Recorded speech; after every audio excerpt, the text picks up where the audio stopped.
عندك هموم تبغى الله يفرجها عنك، عندك ديون تبغى الله يسددها عنك، مكروب، أصابتك المصايب والهموم، 4 أذكار أنصحك إياها، حافظ عليها والله العظيم تجد التوفيق والسعادة والراحة والرزق في حياتك.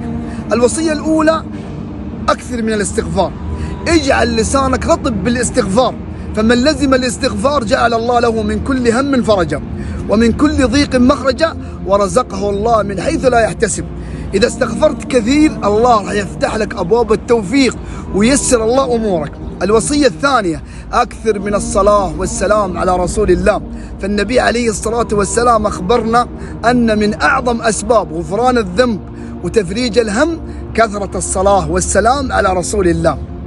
الذكر الثالث: أوصيك بدعاء يونس عليه السلام، كان في الغار في 3 ظلمات، كان في غم شديد، لو اجتمع العالم كله من أجل ينقذون يونس ما استطاعوا، لكن الله سبحانه وتعالى بقدرته أخرج يونس من بطن الحوت، كان يقول ويردد: لا إله إلا أنت سبحانك إني كنت من الظالمين.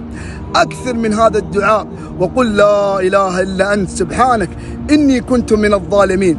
الذكر الرابع: إذا أصبحت وإذا أمسيت قل سبحان الله وبحمده 100 مرة، فالنبي عليه الصلاة والسلام قال: من قال سبحان الله وبحمده 100 مرة غفرت ذنوبه وإن كانت مثل زبد البحر. وإذا غفر الله ذنوبك أسعدك وأحبك وفرج الله همك. الله يسعدكم ويوفقكم في الدنيا والآخرة. السلام عليكم.